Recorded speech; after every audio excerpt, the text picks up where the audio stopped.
dan perintah ialah dasar yang diamalkan oleh pihak British untuk memecahkan kelompok kuasa yang besar kepada kelompok yang lebih kecil.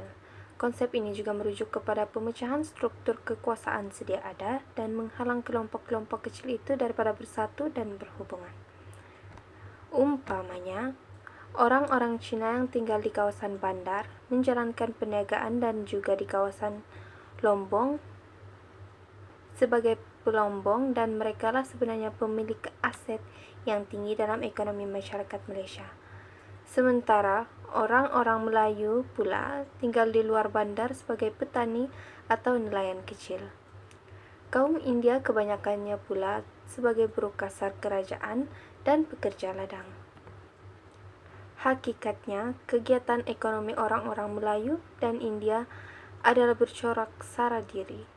Keadaan ini menyebabkan kedudukan ekonomi masyarakat Bumiputera, khususnya Melayu, menjadi lemah dan ketinggalan.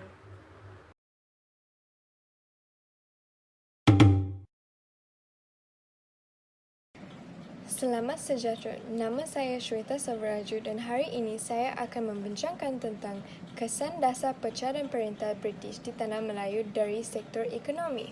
British telah mewujudkan penempatan tertentu untuk kaum-kaum dengan tujuan untuk memudahkan kerja pengeksploitasian hasil bumi di Tanah Melayu. Selain itu, British ingin menjaga kepentingan ekonomi serta mengawal keuntungan di Tanah Melayu. British juga berhasrat untuk menghapuskan perpaduan kaum.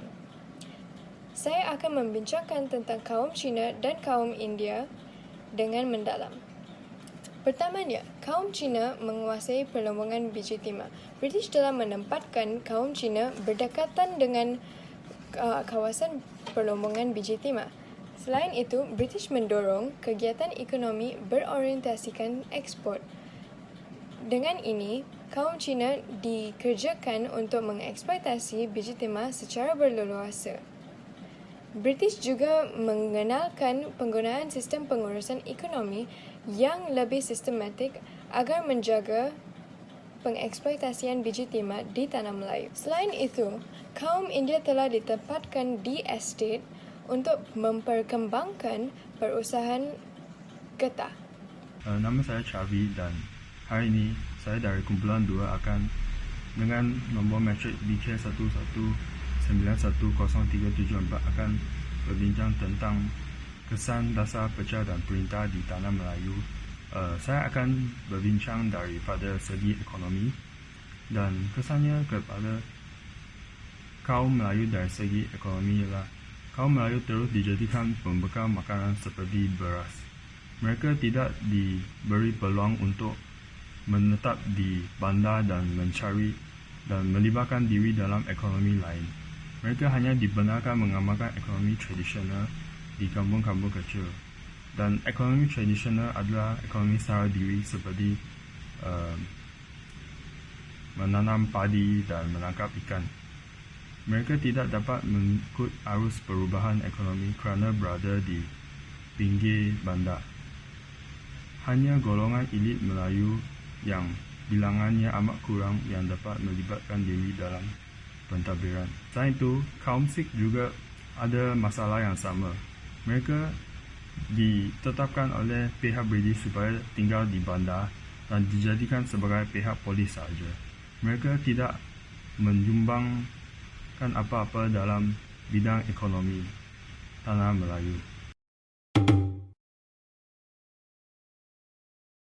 Dari segi ekonomi, telah menyatakan bahawa kesan dasar pecah dan perintah ialah kewujudan penempatan yang tertentu untuk kaum tertentu. Hal ini dalam membawa kesan kepada sosial juga. Ini telah mewujudkan akhbar yang berbagai bahasa. Akhbar merupakan salah satu alat berkomunikasi untuk menyebarkan berita dalam sesuatu masyarakat. Oleh kerana masyarakat tersebut adalah masyarakat yang sama kaum, surat khabar yang diterbit tidak perlu dalam bahasa lain dan hanya dalam bahasa kaum sendiri. Contohnya, Kampung Baru Cina mempunyai akhbar bahasa Cina, seperti surat khabar Nanyang. Selain itu, akhbar tersebut mempunyai satu ciri iaitu melaporkan berita negara asal. Penerbit hanya memberi perhatian kepada kegiatan golongan kaum tertentu. Contohnya, akhbar Cina mengutamakan perkembangan di China, manakala akhbar Tamil menonjolkan berita di India. Selain itu, dari segi sosial, terdapat kewujudan persatuan pelbagai kaum. Di samping pelbagai aliran pendidikan, agama, dan akhbar bagi memenuhi kehendak dan selera setiap kaum, terdapat juga pelbagai persatuan kebajikan, sukan, dan penubuhan-penubuhan sosial lain yang ditubuhkan oleh setiap kaum bagi mengendalikan aktiviti kaum masing-masing. Walaupun antara persatuan dan pertubuhan sosial tersebut telah mendapat pertembungan antara persatuan kaum-kaum yang lain, tetapi pertubuhan itu berlaku dalam bentuk yang hanya menonjolkan identiti, persaingan, dan semangat kekitaan dalam kalangan kaum masing-masing. Bukan itu sahaja, malah sebilangan besar persatuan-persatuan tersebut diadakan khusus untuk kepentingan satu kaum sahaja. Wujud pelbagai persatuan, dan antaranya termasuklah persatuan seperti Malay Club, Chinese dan Indian, atau Ceylonese Association di bandar-bandar. Sebagai contoh, pada tahun 1937, orang India telah menubuhkan Persatuan India, dan persatuan ini telah membuat desakan terhadap kerajaan British supaya mengambil tindakan untuk menyediakan persekitaran bekerja yang lebih baik bagi pekerja-pekerja kaum India. Selain persatuan untuk kebajikan sesuatu kaum, terdapat juga persatuan-persatuan sukan. Perlawanan persahabatan sukan antara kaum juga kerap dilakukan. Walau bagaimanapun, hubungan bersukan seperti ini banyak berasaskan persaingan antara kaum. Keadaan ini boleh menggalakkan dan menyemarakkan lagi semangat kekitaan dalam kalangan kaum, kerana setiap kaum akan cuba memenangkan persatuan sukan kaum mereka. Okey, di sini saya akan membentangkan tentang kesan dasar Persia dan Perintah British di Tanah Melayu terhadap sistem pendidikan. Terdapat 3 kesan yang saya ingin huraikan di sini. Yang pertama, sistem pendidikan yang pelbagai telah mewujudkan masyarakat majmuk di Tanah Melayu. Pendidikan adalah berbeza mengikut suku kaum, iaitu melalui sistem pendidikan vernakula. Kebanyakan sekolah Cina dibina di kawasan perlombongan yang kemudiannya menjadi bandar.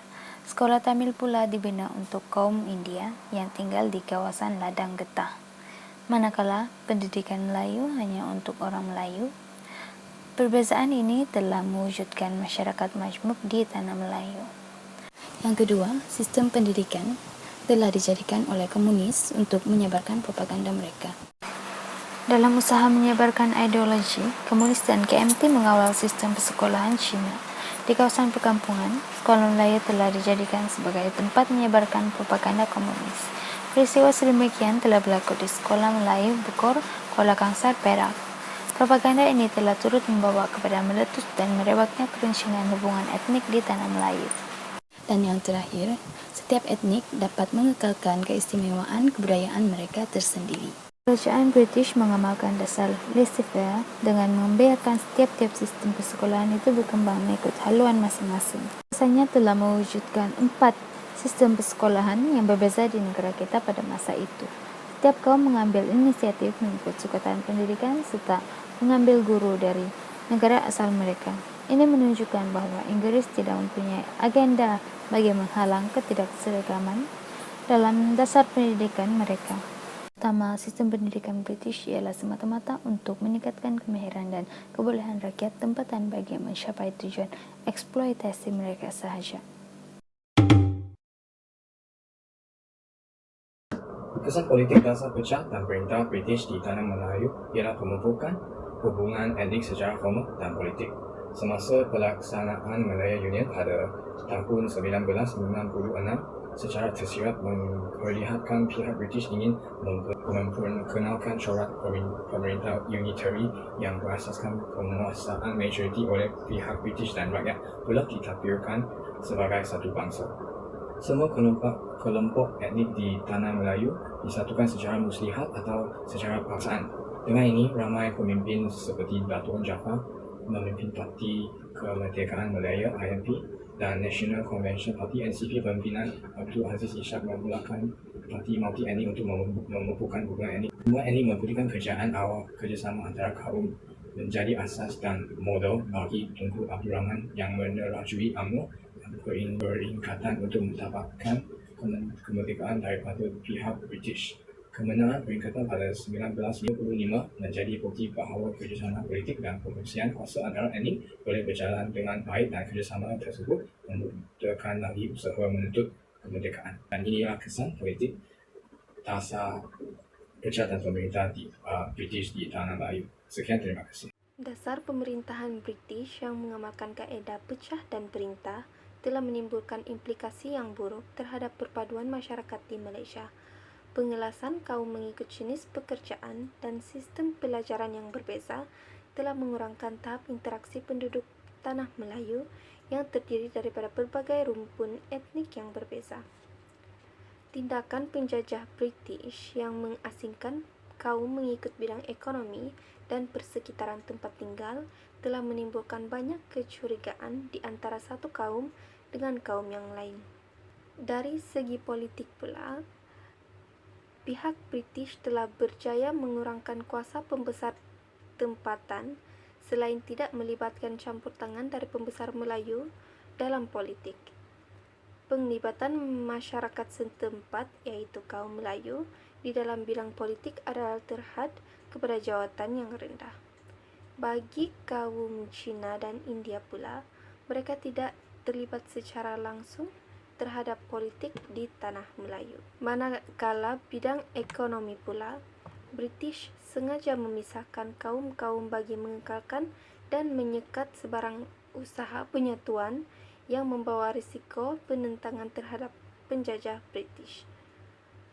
Pihak British juga mengekalkan penduduk pribumi di kampung-kampung serta mengekalkan aktiviti pertanian orang Melayu bagi memastikan bekalan makanan penduduk Melayu tidak terjejas.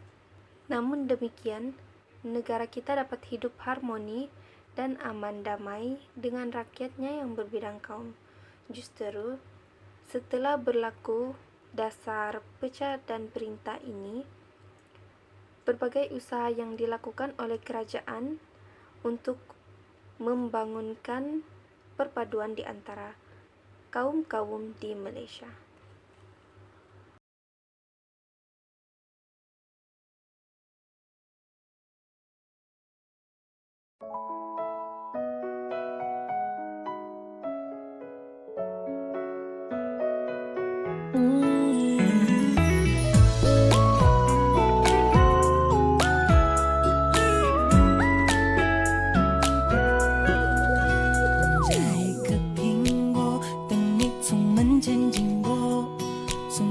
手中帮你解渴，像夏天的可乐，像冬天的可可，你是对的时间，对的角色。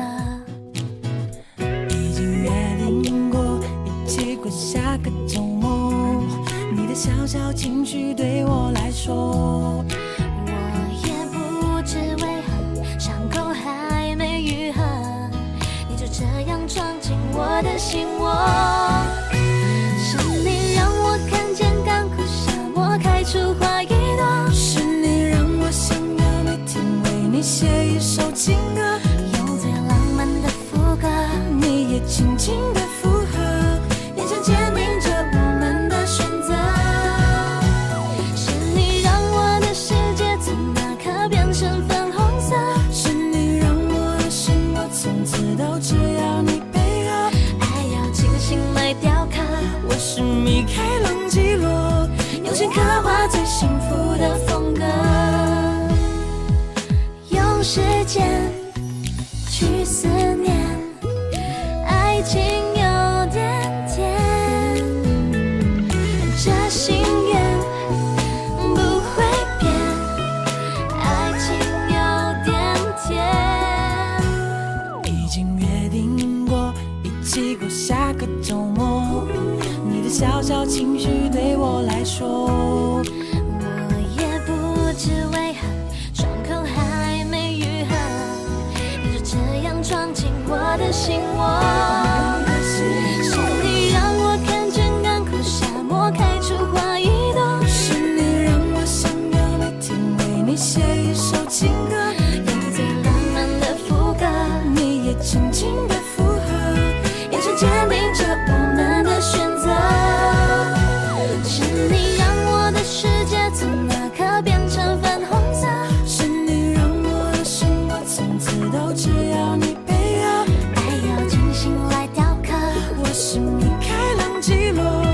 心刻画最幸福的风格。